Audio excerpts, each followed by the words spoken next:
এই ভোর বাজারের আমার মুরব্বীবৃন্দ, আমাদের নির্বাচন পরিচালনা কমিটির সদস্যবৃন্দ, আমাদের নেতৃবৃন্দ এবং সামনে উপস্থিত এই গরমে দাঁড়িয়ে থাকা আমার ভাই এবং বোনেরা, আসসালামু আলাইকুম।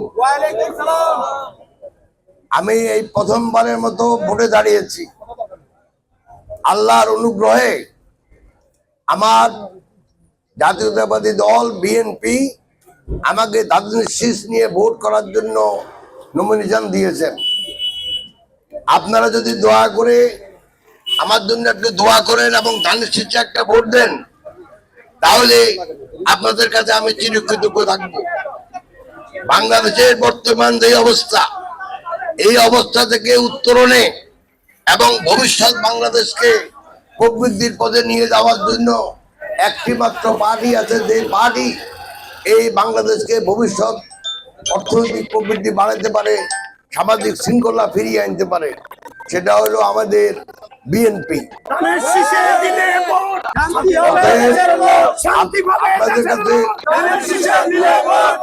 অতএব আপনাদের কাছে আমার অনুরোধ থাকবে, আগামী ফেব্রুয়ারি 12 তারিখ আপনারা দয়া করে আমাদের মুরব্বীদের নিয়ে তরুণ সমাজ এবং বোনেরা যেন একত্রে ফজরের নামাজের পরে গিয়ে সেই নামাজ পড়ে সেখানে ভোটের লাইনে দাঁড়ান।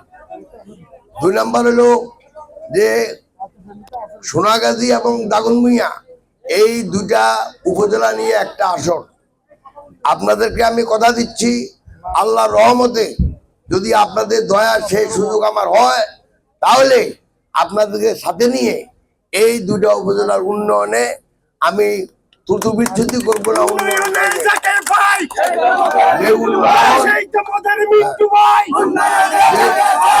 যে উন্নয়ন মানুষের জীবন মানকে উন্নত করবে, যেমন স্বাস্থ্যসেবার উন্নয়ন, শিক্ষা ব্যবস্থার উন্নয়ন, কৃষিখাতের উন্নয়ন, সর্বক্ষেত্রে উন্নয়নের মাধ্যমে যেন আমাদের এই দুইটা উপজেলাকে আমরা সমৃদ্ধশালী করতে পারি।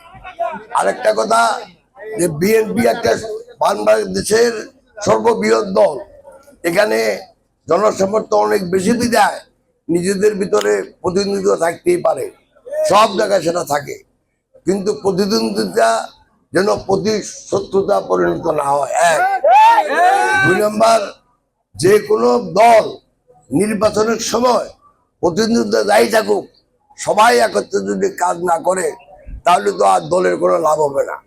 সেই জন্য আপনাদের কাছে আমার অনুরোধ, আপনারা সবাই একত্রে মিলেমিশে ফেব্রুয়ারি 12 তারিখে নির্বাচন পরিচালনা এবং ভোট দিবেন।